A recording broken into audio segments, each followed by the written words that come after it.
In Iraq today, Parliament will vote on them tomorrow. No, this isn't a This Week repeat from 2003. Britain is once again on the brink of military action in Iraq, just like the good old days, or the bad old days. Take your pick. Speaking of the UN today, the Prime Minister, David Cameron that is, not Tony Blair, said past mistakes must not be an excuse for inaction. But have we learned anything from past mistakes, or will history repeat itself? We turn to anti-war MP George Galloway. This is Take of the Week.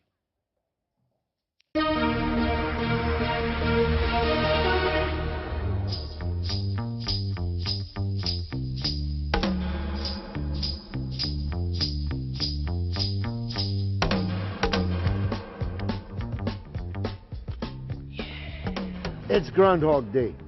11 years ago, here on the streets of Westminster, millions of us marched against the impending US-UK invasion of Iraq.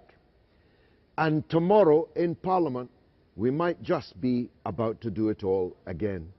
Doesn't seem to matter to some that 1 million people lost their lives, that Iraq was ruined, and that the principal beneficiary of the Bush-Blair war on Iraq was Al-Qaeda and people like them.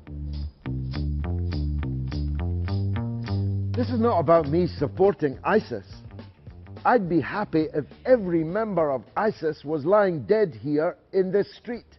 It's about how we achieve the defeat of ISIS, not whether they need to be defeated. These sectarian, head-chopping, heart-eating maniacs have to be defeated. And the one sure way that you will not achieve it is British and American and French bombers and cruise missiles raining down on yet another Arab Muslim country.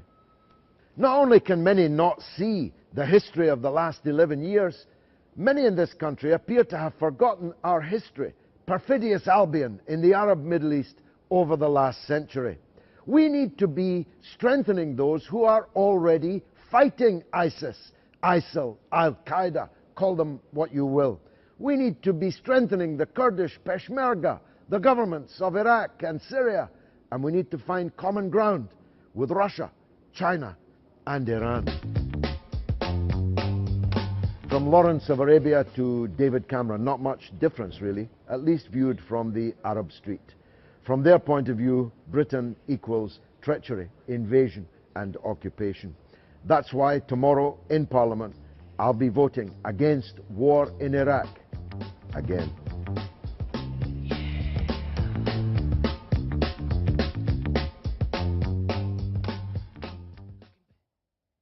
And from the back streets of Westminster to our own little back street here in the heart of central London, George Galloway joins us. George, welcome to This Week. Thank you. George, does it make no difference that this time Iraq has asked for help from the US, its Arab allies and so on? Does that change the equation? It does make a difference. It makes it legal, where the bombing in Syria right now is illegal.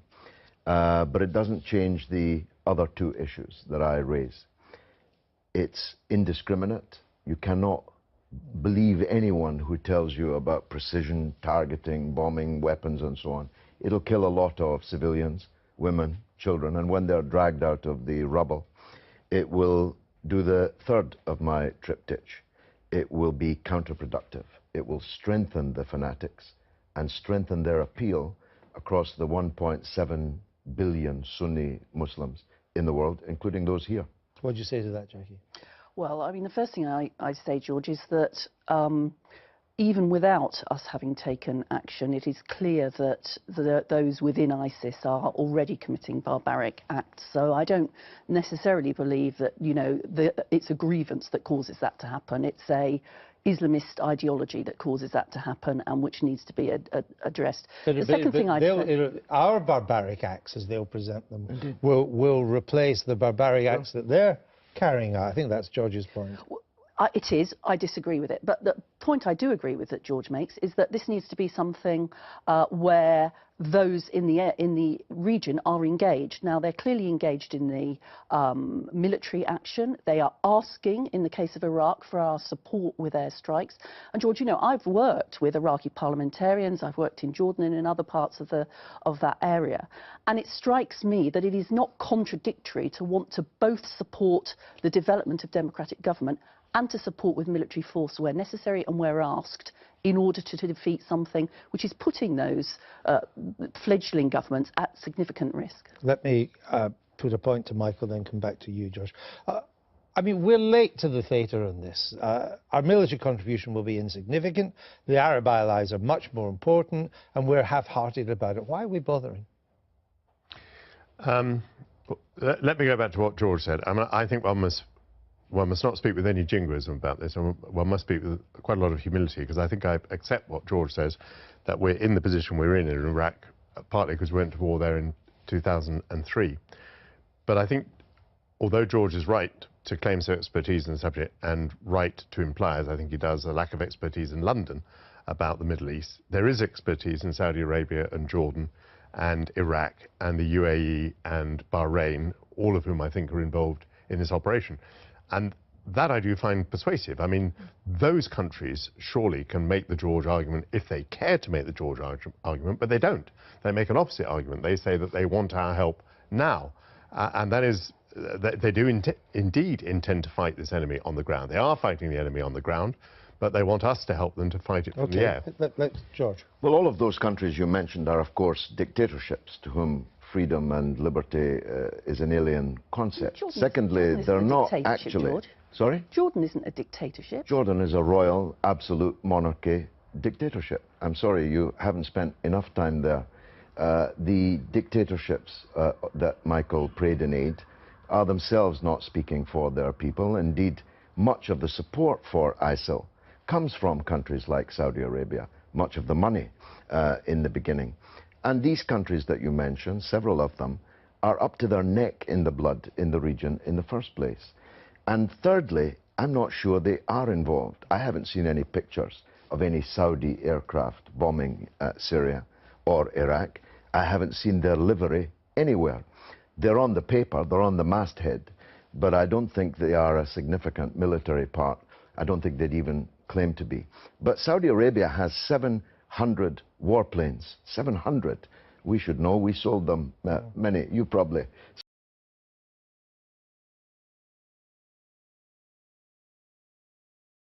Question, why can't they do that? Turkey is a NATO member with a very powerful army. I mean, Iran has a powerful army. The point is that if they were really committed, they wouldn't need us. They've got the hardware. They have got the hardware, but hardware is useless unless you know how to use it. And that's partly about pilot training, and it's partly about... Well, the Saudi pilots are trained in the UK. Well, and it's partly about intelligence. Yes, they are. I don't know what their capability is. I'm no longer in any position to assess that. But I don't think anyone would claim that they would have the same expertise that the Americans would have, or probably even at a lower level than the British would have. I come back to the point I made to Michael. Why are we bothering? I mean, our military contribution is insignificant. We're going to get 6 tornadoes coming out of Cyprus. They don't need us. We're making it more complicated by saying we'll do Iraq, but we won't do Syria. There is some symbolism for the Americans, but the French are there already. Why do we need to be there? I hope we're bothering for both a principled and a pragmatic reason. The principled reason being, I'm an internationalist. I believe that when people call for your assistance in fighting the barbarism that we're seeing at the moment from ISIL, you should come to their assistance to help them. Pragmatically, I think there is some evidence that those who have been radicalised and, in fact, who have carried out hideous acts in Iraq and Syria, were they to return to the UK or were they to want to plot against the UK, would be a threat to our national interests. If we're bombing them... Are they less likely to do so if we're bombing them? Bomb them? These people were encouraged to go and fight in Syria by Western policy right at the beginning of this conflict.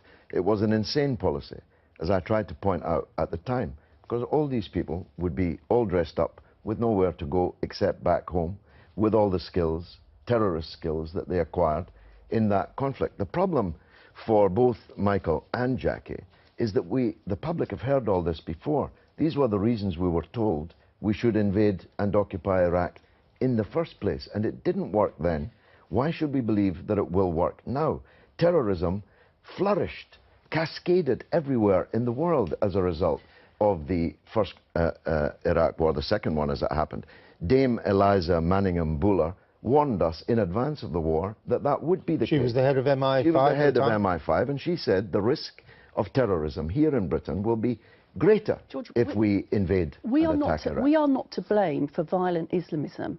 9/11 happened before, for example, we went into Afghanistan. I think to try and sort of somehow suggest, you know, I was glad to see your condemnation in the film, but what you now appear to be trying to do is to be shifting responsibility for barbarism that is the responsibility of ISIL somehow onto us. This isn't actually about us. This is about their responsibility. George leaves out any sense of urgency. I mean, ISIL has made tremendous advances, taken over much of Syria and much of Iraq. The Iraqi government, to say the least of it, is alarmed about that. The other powers in the region are, to say the least of it, alarmed about that. This isn't just about considering whether a bit of bombing is going to make them more likely to attack us or is going to make them more militant. It is also about trying to arrest what has been, until recently, a deteriorating military situation. Well, let me pick up on that, because there's a report in yesterday's New York Times, a very authoritative report, that pointed out that after 6 weeks of American air raids in Iraq, not in Syria, but in Iraq, ISIL, or ISIS, or whatever you want to call it, hasn't given up a single bit of ground. They're still there. Indeed, yesterday, they took over an Iraqi army camp 30 miles from Baghdad. So what is air power going to do? Well, air power obviously can kill a lot of people and destroy a lot of equipment and can destroy command centres. It does need to be accompanied by an operation on the ground. And I think George is absolutely right to say the operation on the ground ought to be one that's conducted by the local powers. One thing I'm sure of, the Saudis and the UAE are not going to commit troops. No, they're not. They simply are not, and they want us to do it for them, even though they are in part responsible for this problem. But I'm, Jacqui, in no doubt at all about your responsibility in this. And 2 million of us on the streets of London told you so at the time. And for you now to try and wash your hands of your share of the responsibility, I'm afraid that's a spot that will not out. All the perfumes of Arabia will not expunge that spot. And all of your poetry, George, doesn't prevent people from being murdered and massacred in Iraq and Syria at the moment. I'm not washing my hands of what happened in the past. You killed a million people in Iraq. That is a separate... You killed 1 million people in Iraq. It's incredible that you have the brass neck to be sitting here now urging another Iraq war, George, after what you've already done. if I was still in Parliament, I would be there tomorrow, living up to my responsibility to answer the call of the Iraqi government and people to help to support them. And the fact that you aren't is something that you will have to live with. Let me ask a final question to you, George. If not bombing, if not intervention, how do we deal with this cancer? Give Iraq the weapons that it's already paid for, but haven't been delivered. Strengthen the Peshmerga. Strengthen the governments of Iraq and Syria, and ask Saudi Arabia, Turkey and Iran to fight this battle. It's their battle, not ours. Okay, George Galloway, thanks for being with us. Now it's late. Alex Salmond's dream of an independent Scotland late. But don't activate the Babe Station subscription just yet, because waiting in the wings...